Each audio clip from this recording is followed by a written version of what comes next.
Cosmos live news network में फिर स्वागत है आपका। मैं हूं नीरज द्विवेदी। दिवाली की चमक कम होती जा रही है, चुनावी रंग पूरे प्रदेश पे चढ़ता जा रहा है। मध्य प्रदेश में चुनावी जंग दो ही दलों के बीच में देखने को मिल रही है, भारतीय जनता पार्टी और कांग्रेस। कौन है बेहतर, किसका रिपोर्ट कार्ड है बेहतर, ये जानने के लिए हम पहुंचे जनता के बीच में, जनप्रतिनिधियों के बीच में और बुद्धिजीवियों के बीच में। दर्शकों की सहूलियत के लिए हमने ये रिपोर्ट कार्ड 3 भागों में बांटी है।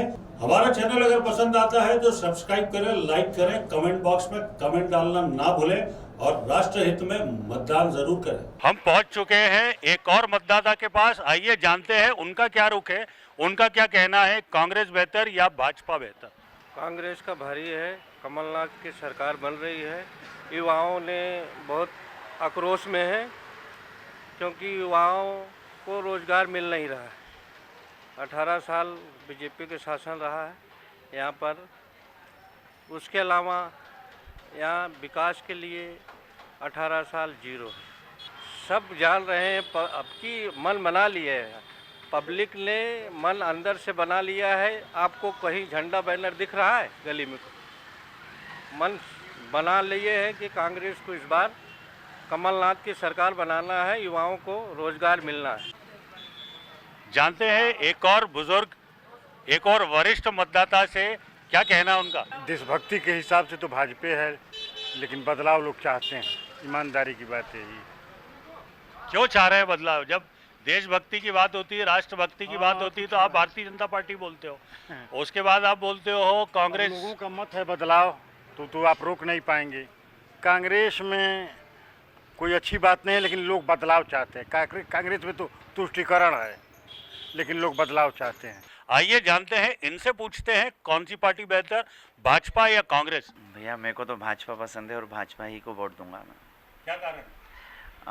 भाजपा सनातनी का साथ देती है और विकास का भी पूरा ध्यान रखती है। उसके रहते में काफ़ी विकास हुए हैं मध्य प्रदेश। जब कांग्रेस राज में था, बहुत आदमी मध्य प्रदेश से एमपी में जैसे इंटर करता था वैसे बोलता था ये रोड ख़राब आ गई, मतलब एमपी आ गया।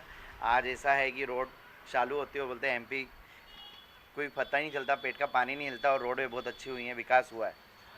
कि वो कांग्रेस आई थी, वो तो सर दोनों जब भी कोई भी पार्टी आती तो एक दूसरों की टांग तो खींचती है। और इसमें भी कुछ नहीं था कि कमलनाथ जी भी काम बहुत अच्छा कर रहे थे उस टाइम, मगर उनको टिकने नहीं दिया। आपका नाम बता दीजिए। नवनीत सोनकेश्री। कौन सी पार्टी बेहतर, भाजपा या कांग्रेस? जी भैया बताएं, कौन सी पार्टी बेहतर है? भाजपा। क्यों? काम करती है, सब काम करती है। मुख्यमंत्री लाडली बहना योजना, उसके अतिरिक्त अपने महिलाओं के लिए बहुत सारे काम करती है, राशन देती है। शिवराज सिंह चौहान जी है और काफ़ी 20-25 सालों से मुख्यमंत्री है, यशस्वी मुख्यमंत्री है। उन्होंने मतलब कि जो उस समय से जहाँ पर वो अपने पाइप पे, अपने बल्ली पे लाइट लगा रहे, तब से कार्य कर रहे, आज खंभे पे लाइट पहुँच गई, मतलब बहुत बड़ी बात है। कौन सी पार्टी बेहतर, भाजपा या कांग्रेस? भाई साहब बताएं। मेरे हिसाब से ये कि पब्लिक के हिसाब से भाजपा ही बेहतर है कांग्रेस से। तो कांग्रेस ने आज तक 70 सालों में देश को लूटा ही है, कोई काम किया नहीं आज तक देश ने। जो भी डेवलपमेंट देश के अंदर देखा जा रहा है, इकोनॉमी को 10वें नंबर से 5th लार्जेस्ट इकोनॉमी के लिए जो बीजेपी लेके आई है, कांग्रेस ने देश के लिए कोई काम नहीं किया है सिवाय देश को लूटने और मुस्लिम तुष्टीकरण के करने के। कांग्रेस ने 2G स्कैम किया, 3G स्कैम किया, कांग्रेस ने अगस्ता वेस्टलैंड में स्कैम किया। आप जितनी भी सारी बता रही हैं डेवलपमेंट नहीं है, स्कैम है, नॉट अ डेवलपमेंट। मिस्टर बंटा ढार जो थे, इसके पहले 10 साल जिन्होंने सरकार चलाई थी, श्रीमान दिग्विजय सिंह जी, लाइट नहीं होती थी, रोड नहीं होता था। मध्य प्रदेश एक बीमारू राज्य था, है ना, एक सिक स्टेट था। शिवराज सिंह चौहान, आदरणीय Uma Bharti, my father was a retired police inspector, 18 साल 20 साल प्रमोशन नहीं मिला। जैसे ही भाजपा की सरकार आई, सारे अधिकारियों को प्रमोशन दिए गए, स्टेट के ट्रांसपोर्टेशन को, रोड नेटवर्क को सुधारा गया और आज एमपी एक अच्छा स्टेट है। हमारी इस विशेष कड़ी में आज हमारे साथ में मौजूद हैं कांग्रेस के वरिष्ठ नेता राधेश्याम पटेल जी। जानते हैं उनसे क्यों कांग्रेस है भाजपा से बेहतर। जहाँ तक आरोप की बात है, 70 साल में क्या विकास नहीं हुआ? क्या ये 9 साल में ही विकास हुआ पूरे देश के अंदर? सबसे बड़ी चीज़ ये आ रही है कि आपने किसानों के ऋण माफ़ी की बात करी है, वहीं भाजपा बोलती है हम किसानों को सक्षम बनाएंगे। तो ऋण माफ़ी, उनका ऐसा आरोप है कि इसके पहले जो आपने सरकार बनी थी 2018 में, उसमें भी ऋण माफ़ी एक्चुअल सेंस में हुई नहीं है। तो कितनी सच्चाई है इसका? ये तो उनके ही मंत्री ने पटल पे विधानसभा में जवाब दिया था कि इतनी हुई है, कुछ तो हुई है ना, सिर्फ कुछ रह गई थी और सरकार इन्होंने हड़प ली। इनकी नीति ही इस प्रकार की है। जब प्रजातंत्र के उसमें हम चुन के आए थे तो पूरा शासन चलने देना था। अटल बिहारी वाजपेयी की भी सरकार आई थी प्रजातांत्रिक तरीके से। विपक्ष ने, जब हम विपक्ष में थे तो उनको पूरी सरकार चलाने का मौका दिया और उन्होंने पूरी सरकार चलाई। इनको ऐसी क्यों तकलीफ हुई जो इनको सरकार हड़पना पड़ी? और ये एक ही प्रांत में नहीं हड़पी, ऐसे कई प्रांत हैं हमारे, गोवा में है, मणिपुर है, ऐसे इन कई जगह इन सरकारें हड़पी है। उनका कहना है कि हड़पी नहीं है, ये अपने कर्मों से गिरी है।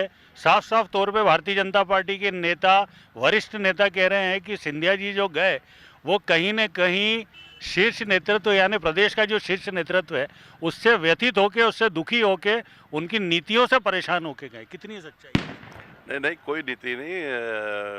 सिंधिया जी भी पूरे सरकार में रहे, पुरजोर वो रहे, लेकिन अब कोई कारण उनको ही बना होगा। उस कारण ये तो अब नहीं है वो बता सकते हैं, क्योंकि अगर ऐसा नहीं था तो फिर विधायकों की खरीद फरोख्त क्यों हुई? भाजपा के नेता तो खरीद फरोख्त से सीधा मना करते हैं। आप एक वरिष्ठ नेता हैं, मैं आपसे जानना चाहता हूं आखिर ऐसे क्या कारण रहे होंगे कि सिंधिया जी जो इतने कर्मठ कार्यकर्ता हुआ करते थे उनको कांग्रेस छोड़नी पड़ी? अब ये तो कई इस पे तो अब नहीं बता सकते कुछ। अब जो हो गया वो हो चुका। अब नए चुनाव है और नई बिसात है। ये पूरी सरकार फिर कमलनाथ जी की सरकार बनने जा रही है। दादा, एक आखिरी सवाल आपसे। 18 महीने में भी इतने भ्रष्टाचार के आरोप लगे, आप क्या कहना चाहेंगे? भाई ये 18 साल के इनके भ्रष्टाचार तो गिन लीजिए। इनने डैम बनाए, डैम फूटे, इनके पटवारियों में भर्ती में भ्रष्टाचार हुआ। इनका किस चीज़ में भ्रष्टाचार नहीं हुआ? इनका व्यापम घोटाला हुआ। व्यापम घोटाले में 34 जो गवाहदार थे उनकी मृत्यु हुई, अकाल मृत्यु हुई, न जाने कैसे कैसे कहाँ मरे। उसका ये जवाब दे भाजपा इस बात का कि ये कैसे मरे, क्यों मरे। उनकी आज तक जांच नहीं हुई, ना उनका आज तक कुछ ऐसा पता लगा कि ये कैसे मरे। एक जज साहब इसमें जो थे, जज साहब की मृत्यु हुई, उस पर भी आज तक कोई उसका वो नहीं आया खुलासा। मंदसौर में गोलीकांड हुई किसानों की, उसका भी आज तक कोई जांच नहीं हुई। क्या इनसे जांच नहीं होती है? और जरा सा कुछ मामला आता है तो 1 मिनट में ईडी बिठा देते हैं कांग्रेस के खिलाफ, और किसी को बिठा देते हैं और जांच ले आते हैं और जांच में महीने भर में दोष सिद्ध कर देते हैं। इनके 18 साल के ये तो करे। मेघदूत उपवन का अभी तक घोटाले की आज तक जांच नहीं हुई, और जिसमें जांच हुई बाद में तो उसमें दोषी पाए गए। नंदानगर का पेंशन घोटाला, वो भी पूरा अभी तक दबा हुआ बैठा है। तो ये जांच क्यों नहीं हो रही है? 18 साल में जांच नहीं हो रही है। और कांग्रेस अगर कोई जरा सा कुछ हो जाता है, बोल भी देता है, तो उसमें सीधी जांच हो जाती है और सीधी ईडी आ जाती है, इनकम टैक्स आ जाती है, सब आ जाता है। दादा, ये तो राजनीति की परिपाटी रही है कि जो सत्ता में रहती है वो बदले की राजनीति करती है। कांग्रेस की सरकार अगर आती है तो कितने भारतीय जनता पार्टियों के नेताओं के ऊपर जांच बिठाई जाएगी? जितने दोषी है और इतने ये आप देख रहे हो, इतने कांड हुए हैं, इनकी निश्चित जांच होगी। तो इसमें जो दोषी होगा वो तो उस पर कार्रवाई होगी। जी दादा, कितने आश्वस्त हैं आप कमलनाथ सरकार बनने के लिए? 100% आश्वस्त है कि अब इस बार कितनी सीट आएगी यही वो नहीं है कि कितनी, ये एक सुनामी चल रही है कमलनाथ जी की, इसमें कितनी सीट आएगी, 200 पार भी हो सकती है। यहाँ पे कुछ भारतीय जनता पार्टी के नेता जनसंपर्क करते हुए दिखाई दे रहे हैं। आइए जानते हैं उनसे। हमारे साथ में मौजूद हैं पूर्व पार्षद सुनील पाटीदार जी।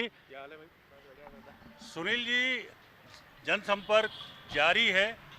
भारतीय जनता पार्टी के लिए आप काफी प्रयासरत हैं, क्यों चुने आखिर भारतीय जनता पार्टी को? आखिर ऐसा क्या? विकास, आत्मसम्मान, आपने नहीं, भारतीय जनता पार्टी ने विकास किया तो हम विकास को चुनेंगे और विकास के लिए खड़े हुए हैं और विकास के लिए घर घर जा रहे हैं। इसके पहले भी चुनी हुई सरकार थी, उसने भी विकास किया, आप लोगों ने उसको गिरा दिया।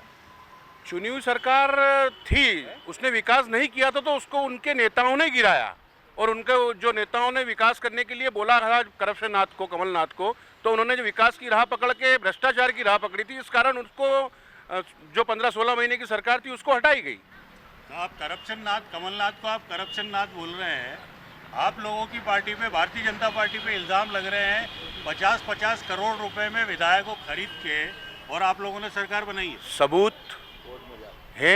अब ऐसी बातों के तो सबूत होते नहीं ना। नहीं तो आप बताओ ना, करप्शन के तो घोटालों के सबूत है ना, कि इन्होंने इतने करोड़ रुपए का घोटाला वहाँ किया, तबादलों में घोटाला किया, उनको सिवाय सत्ता के अलावा उन्होंने कुछ किया ही नहीं, पब्लिक के बीच में घोटाले के अलावा घोटाला किया, बस इसके अलावा कुछ नहीं किया, तो हटा दिया सरकार ने। और हमने घोटाला किया तो सबूत लाइए, बताइए। हम जनता के बीच में सीना ठोक के जाते हैं, हमने विकास किया, हमने काम किया, गली गली में हर जो मूलभूत आवश्यकता होती है वो पूर्ण रूप से हमने करी है, तो हम जाते हैं बिल्कुल। सुनील जी, आप खुद भी एक किसान हैं, आपके मुख्यमंत्री जो है वो भी एक किसान है। कांग्रेस के अगर घोषणा पत्र को देखें, सबसे पहली लाइन उन्होंने लिखी है, किसानों का कर्ज माफ किया जाएगा। आपकी तरफ से क्या घोषणा है? कांग्रेस तो जब से देश आज़ाद हुआ है तब से घोषणा ही करती आ रही, हुआ क्या है ये बताइए ना मुझे। पिछली बार भी इन्होंने घोषणा करी थी, मात्र 1-2% चुनाव मतलब किसानों के खातों में ऋण मुक्ति हुई थी, वो कहाँ है, किसको हुई? बाद में किसी को 5,000, किसी को 2,000, किसी को 20-20 रुपये तक उनके खातों में पैसे डाले गए। तो ये घोषणाएं सिर्फ घोषणाएं रहती है, हम काम पे विश्वास करते हैं। किसानों के लिए आपकी तरफ से या आपकी पार्टी की तरफ से क्या घोषणा? घोषणा की ज़रूरत ही नहीं है हमको। हम तो किसानों को समृद्ध बनाने के लिए, इस देश के किसानों को एक अपना आत्मसम्मान जगाने के लिए हम काम करते हैं। बलराम कृषि योजना है, सोलर प्लांट है, उनको हर चीज़ की सुविधाएं उपलब्ध है, दवाइयाँ अच्छी मिले, यूरिया खाद मिले, उनको जो खेती के अंदर आत्मसम्मान बनने के लिए जो चाहिए वो सब भारतीय जनता पार्टी दे रही है। आज के सीजन के अंदर आप किसी भी सोसाइटी पे जाके देखो, प्रचुर मात्रा में किसान अपना खाद उठा के लेके जा रहा है। तो ये क्या है? हम उनको मजबूत बनाना चाहते हैं, हम उनको आत्मसम्मानी बनाना चाहते हैं। ऐसा नहीं कि घोषणा कर दी और कुछ मिले ही नहीं। रुक करते हैं कुछ बुद्धिजीवियों के पास में, जानने की कोशिश करते हैं कौन बेहतर, कांग्रेस या भारतीय जनता पार्टी।